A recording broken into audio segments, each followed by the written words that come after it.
ये मान लो μ1 है, ये μ2 है,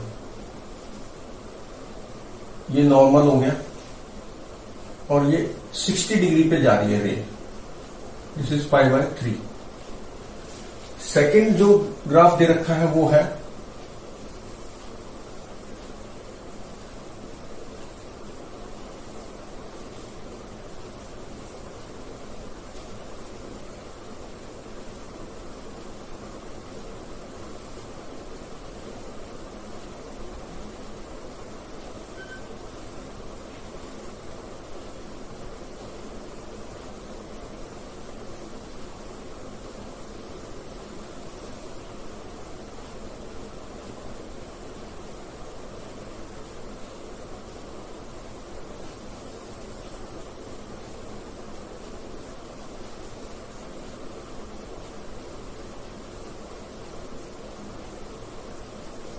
दो ग्राफ दे रखे हैं, एक तो ये कि 60 डिग्री पे गया μ1 μ2 मतलब डिफरेंट मीडियम से, और एक ग्राफ ये दे रखा है दिस, ये क्या हुआ, ये डेविएशन होता है, एंगल ऑफ डेविएशन, और ये k दे रखा है μ1/μ2।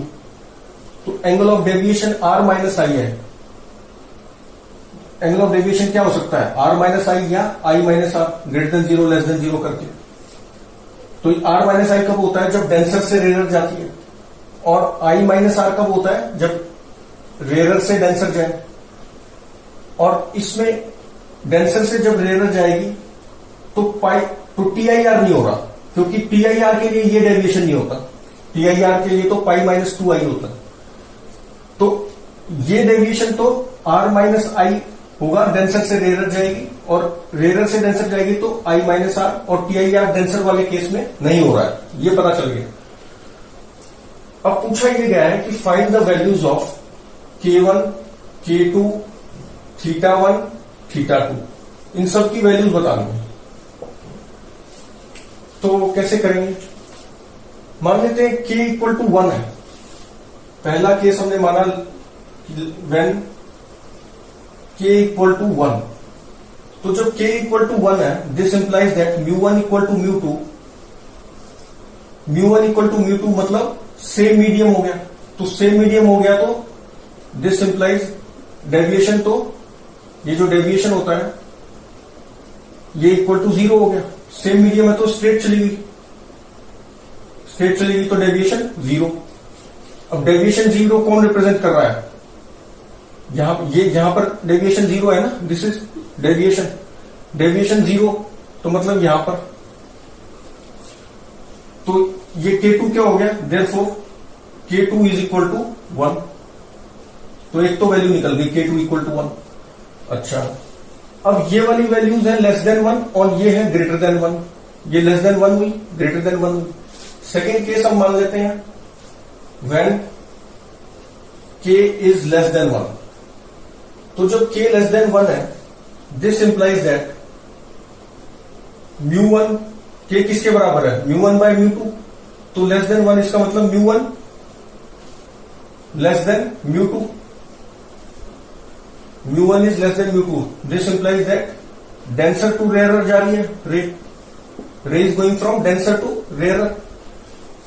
अब इससे हम जानते हैं कि डेंसर टू रेयर जा रही है, लेकिन डेविएशन r माइनस आई से दिया गया है, π-2i से नहीं दिया। इसका मतलब TIR नहीं हो रही, रे इधर जा तो रही है। अब थीटा, अब इधर आ रहे हैं तो हम, तो इन पे डेविएशन की वैल्यूज है, तो ये k1 क्या रिप्रेजेंट करेगा, लेस देन 1 पे मतलब डेंसर टू रेयर जा रहे हैं। k1 रिप्रेजेंट कर रहा है मैक्सिमम डेविएशन θ1, k1 पर क्या हो रहा है, मैक्सिमम डेविएशन θ1, तो θ1 is maximum deviation when ray is going from denser to rarer. θ1 यही तो प्रेजेंट किया, डेंसर टू रेयर जो जा रही है, मैक्सिमम डेविएशन। अब मैक्सिमम डेविएशन कब हो सकता है, अगर ये डेंसर है तो, और इधर जरूर जा रही है, TIR नहीं हो रहा, तो वो कब होगा, जब रे ग्रेजिंग एमरजेंस पे चली जाए, मतलब एंगल R जो है that is when angle of refraction, angle R is equal to 90 degree, grazing emergence पे मैक्सिमम होगा। So θ1 is equal to R कितना हो गया 90 माइनस I कितना हो गया 60, कितना आ गया 30 डिग्री। तो ये हमारा θ1 आ गया।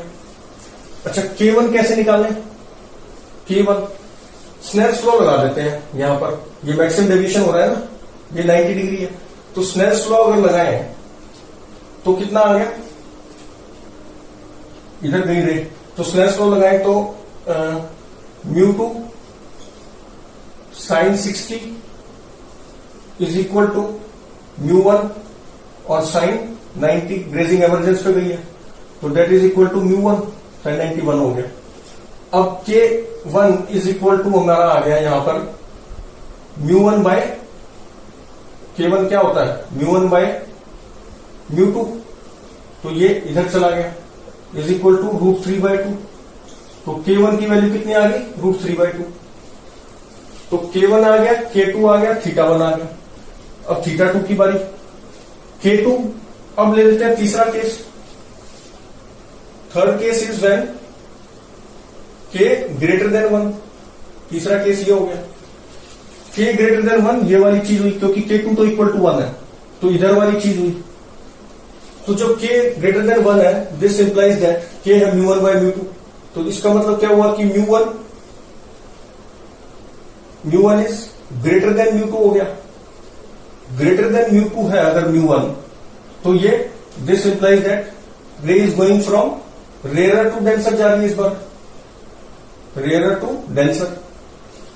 अब ये रेयर मीडियम है, ये डेंसर है, तो ये टुवर्ड्स नॉर्मल बैंड होगी ना, तो ये कुछ इस तरह से जाएगी रे, ऐसे जा सकती है, ऐसे जा सकती है, ऐसे जा सकती है, लेकिन कभी भी नॉर्मल पे पैरेलल नहीं जा सकती।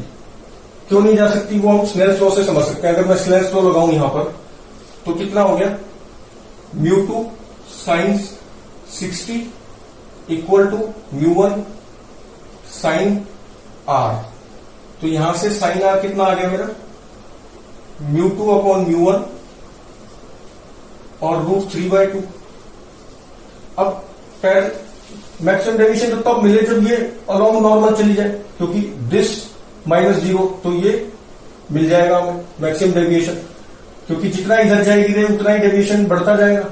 तो मैक्सिमम डेविएशन कब, जब ये पैरेलल चल जाए, लेकिन पैरेलल कभी जाएगी नहीं, पैरेलल जाएगी तो r 0 हो गया, r 0 होगा, इसका मतलब μ1 शुड बी इंफिनिटी, वो होता नहीं कभी। ये डेंसर तो है, this is denser, this is rare, लेकिन क्या ये इंफिनिटी हो सकता है, नहीं, μ1 कभी इंफिनिटी नहीं होगा।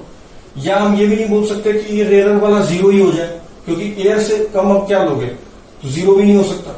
तो this implies that r can never be equal to 0 degree, तो अलोंग द ये जा नहीं सकती।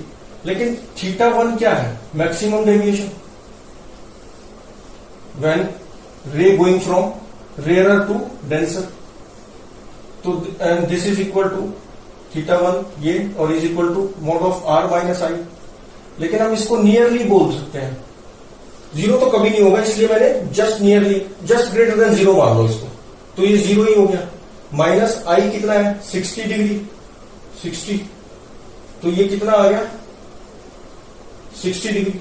इसीलिए इसने यहां पे ये θ2 हमारा कितना हो गया, 60 डिग्री, सॉरी θ1 नहीं, θ2, तो ये कितना हो गया, θ2 इज मैक्सिमम, θ2 कितना, 60 से जस्ट कम ले लिया, तभी तो ये ऐसे दिखा रखा है, तो जस्ट लेस देन 60 डिग्री। तो हमारी सारी वैल्यू आ गई, θ2 is just less than 60 degree, जो कि मैक्सिमम डेविएशन हुआ when ray going from rare to denser. K1 आ गया, K2 आ गया, θ2 आ गया, θ1 आ गया।